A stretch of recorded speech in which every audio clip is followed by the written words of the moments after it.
Hello everyone, this is PK Entertainment and we're back again, and here now we have another video for you, and this will be a review of She-Hulk Attorney at Law Season 1. Now there will be spoilers throughout for this series, so just beware when going into this overall video, and there may also be spoilers for other shows within the MCU showing on Disney+. Now She-Hulk Attorney at Law is overall the 7th live-action Marvel Cinematic Universe series on Disney+, after WANDAVISION, Falcon and the Winter Soldier, Loki, HAWKEYE, Moon Knight and Miss Marvel, and you can check out my coverage of all of those shows and I'll leave some links within the description. Now of course, She-Hulk Attorney at Law is based on a total character who was created for Marvel Comics way back in 1980 in the Savage She-Hulk issue number 1. It follows lawyer Jennifer Walters, who's the cousin of Bruce Banner, who we all know as the Incredible Hulk, and after suffering a fatal incident, Bruce has to carry out a blood transmission to save Jennifer's life, and as a result she incurs his gamma radiation powers, which leads her to transforming into She-Hulk. Now she is able to have far more control over the Hulk persona rather than Bruce, and she prefers to be She-Hulk as it gives her far more self-esteem and confidence. Now the series differs from this outline slightly, when in the beginning episode we see Jen getting contaminated by Bruce's blood after a car accident, and then Bruce goes on to train her in how to harness and control her Hulk powers. Throughout the show we see Jen openly reveal her She-Hulk identity to the world, and she takes a job as a lawyer for the superhuman Law Division department, where she defends clients with super abilities. The show sees her juggle her own life as Jennifer Walters with the more celebrity type status of She-Hulk. She comes across various allies and enemies, as well as having to deal with more personal issues such as dating, relationships and family. So then, would She-Hulk Attorney at Law go on to be a major improvement in what's so far been a disappointing run of Marvel television series on the Disney Plus platform? Sadly, I have to say no, and I'm also sorry to say that I believe this to be the worst of the MCU shows, and also one of the lowest points within Marvel's Phase 4 content. Now if you watch my channel, you'll know that I'm not an outrage channel or a hateful commentator. I prefer more nuanced discussion over extreme reaction, and I always like to give certain content a chance. And to this day I still remain a supporter of the MCU, but at the same time I can't blindly ignore something that's bad, and unfortunately this is just a bad show. Now there's multiple issues with the series, but the biggest one is that there is no core narrative to the story. There's no overriding arc or serialized plot. What exactly are we watching this show for? We see stories throughout the series of Jane getting drunk at a wedding, another arc where she has therapy session with other metahumans. We see her going on dating apps, having casual relationships, dealing with reactions to herself on social media. Now if these were smaller sections of the story, these elements would be harmless enough, but they take up entire episodes and most of these arcs aren't really interesting or compelling. Now the goal of any series is to keep you hooked with compelling stories in order to keep you tuning in every single week, every single season, for example House of the Dragon or Cobra Kai. But if you don't have those, then you don't really have a successful show. And there are so many times throughout She-Hulk where I ask myself, what exactly am I watching? Why do I need to keep watching? What is here that is worth getting excited for or invested in? Now having a compelling narrative is something that all of the MCU shows have struggled with, but at least for most of the series there was something there to at least take an interest in. With WandaVision, we wondered whether Wanda would discover the actual reality and what would be the ramifications of her discovering that.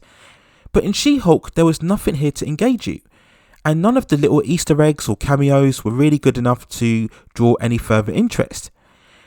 We then talk about the series tone, and prior to the release the showrunners clearly stated that it would be far more of a quirky legal comedy in the fashion of Ally McBeal. Now the legal aspect is very much tied to the source material of the comics, where we saw Jennifer Walters as a lawyer, and looking at the comic book runs, especially that of John Byrne, She-Hulk is very much of a brighter, flirtatious personality, so moments of humour and lightheartedness would be appropriate for the show. But I do feel that the showrunners went too far here with the silliness and the campiness. Every episode just really felt disposable and throwaway, lacking any real sense of stakes or danger. This was made even more evident at the lack of a compelling villain or antagonist. Tim Roth's Abomination, or Emil Blonsky that we saw from 2008 Incredible Hulk, was sadly turned into a joke character. We then talk about Titania, who it seemed would be the main antagonist, but she really was just a waste, turning out to be a social media influencer who is only angry at She-Hulk because she feels that she's taken her spotlight from the media. She files a lawsuit against Jen just for using her name as a trademark. Is that really the best that they could come with in terms of trying to draw any antagonism between the two characters? And when they do fight, Jen bests her so easily, so again there's no real sense of stakes or tension. We then talk about the rendition of She-Hulk herself, and they decided to go full on CGI, motion capture, the same approach that what they used for the Hulk that we saw throughout all of the previous Marvel movies. And to be honest, I think it's had very mixed results. There are certain sequences when she's standing in the office or in smaller spaces that we could really see issues with the syncing and the proportions and the overall texture in terms of her skin tone and colour. Certain scenes when she's in much more of a lawyer suit walking around in the offices really didn't look good at all and looked unfinished, to be honest. Now we do know of course that there's been recent issues with Marvel and the way that they rushed their effects team in order to complete the necessary shots for these shows, and I think sometimes it did tell throughout the series.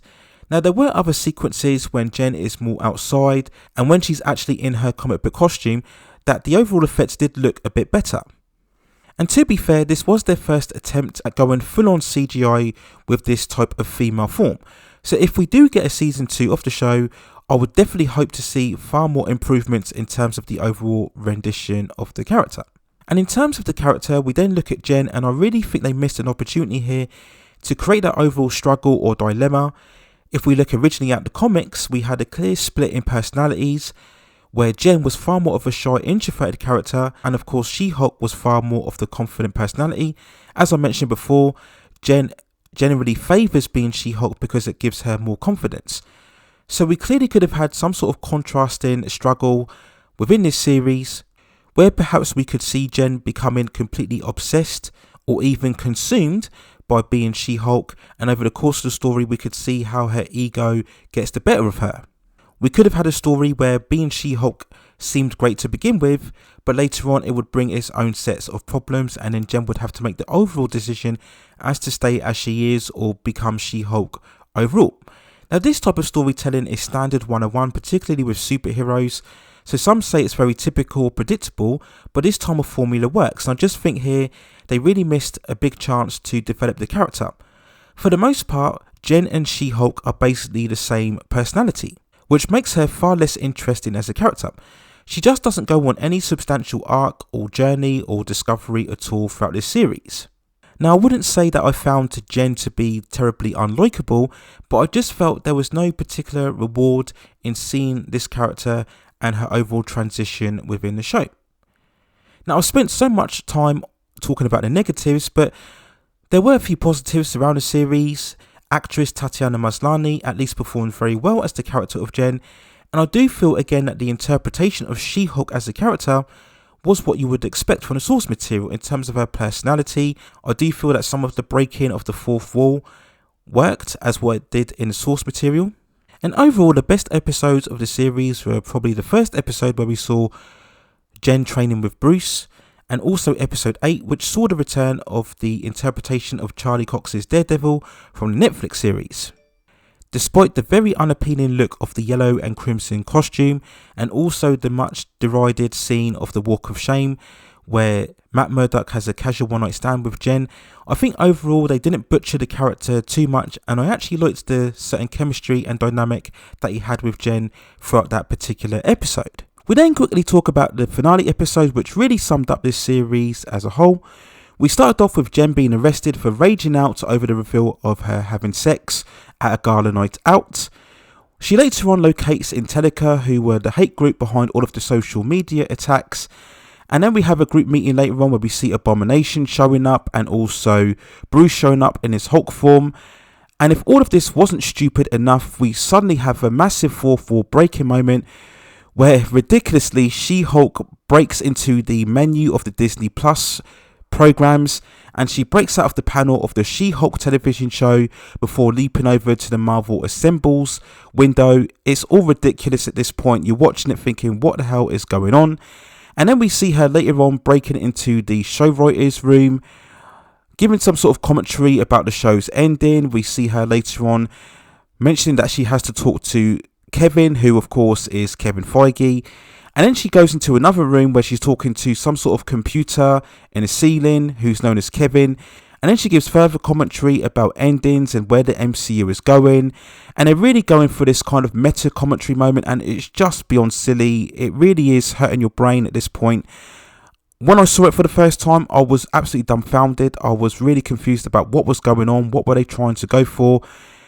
Any semblance of any storylines that they had within earlier on within the finale was just completely wasted away.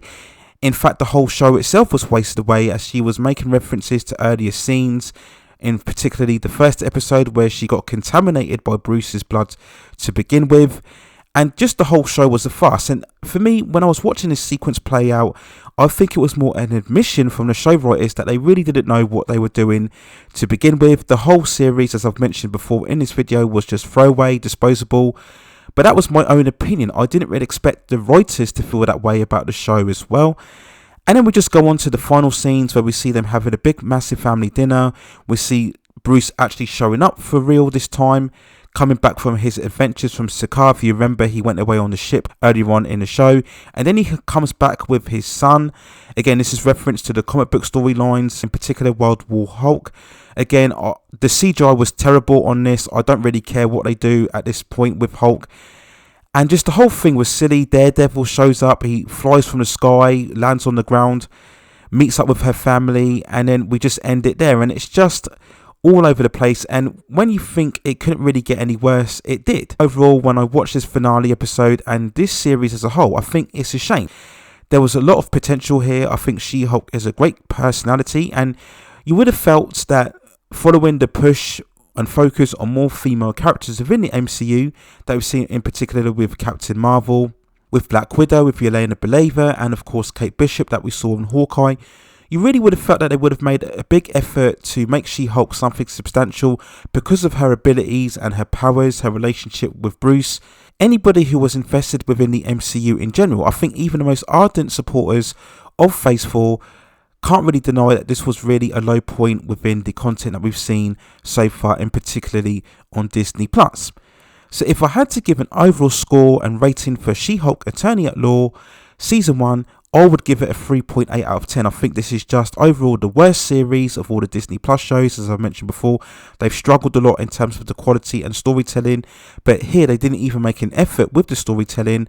I think in terms of other superhero shows, amongst the worst that I've seen, this is worse than Titans, and this is even worse than Batwoman. And watching this show and how it played out, it actually convinced me only for a short while in actually defending Batwoman, because at least with the likes of Batwoman there was some sort of effort to tell some sort of remnant of a superhero story, but there was no effort made here.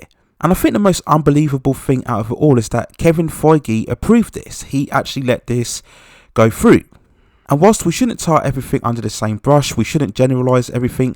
Just because She-Hulk is this bad, it doesn't mean all of the other content within Marvel's universe will also be bad. But if this is the standard that they're willing to accept, if this is the standard that they're willing to put out, remember She-Hulk had a huge budget of around 100 to 150 million. If this is the level that they're willing to show to their fans, then what does it mean in store for future projects? We know they've had recent struggles regarding the Blade reboot. Is that because the quality was of this same standard or even a lower standard? What does this mean going forward for the future Disney Plus shows and also the integration of the X-Men? If they're going to treat She-Hulk in this manner, then what are we in store for when we eventually see the X-Men come into the overall MCU? So I just think it raises a whole lot of issues, a whole lot of questions. And just going back to She-Hulk, I think this was a massively missed opportunity. I think they just hired the wrong people to make the show. They were far more interested in projecting their own message and really biting back at any haters or trolls on the internet rather than producing a real high quality example of superhero television. So whether this will get a season 2, I'm not so sure. I just think they really need to get better writers, not only for She-Hulk but all of the television shows going forward, and we will wait and see in the future how this affects the MCU going forward. But for now, She-Hulk Attorney at Law, easily the worst show of the Marvel Disney Plus series, and also the worst point within Marvel's Phase 4 so far. So those are my overall thoughts and feelings and review of She-Hulk Attorney at Law Season 1. Let me know what you think in the comments below. Do you think this was amongst the worst of Marvel's Phase 4 content? Or did you really like She-Hulk? And if you did, let me know in the comments why. If you don't believe this was the worst of Marvel's Phase 4, then let me know what you felt was even a lower quality than this. I can't really imagine what. Maybe you felt Eternals was worse. Maybe you felt Thor: Love and Thunder was worse. Just let me know your thoughts on that subject, and we'll probably have a further debate in a later video on this channel within the future. And if you have any other television series or movies or any other topics that you'd like to see me cover within this channel, then also let me know, and I'll see if I can provide further commentary for you on that subject matter within the future on the channel. Please also hit and like those subscription and notification buttons so I can provide you with more high quality content like this in the future. But that's it for now. Take care of yourselves, and I will see you very, very soon.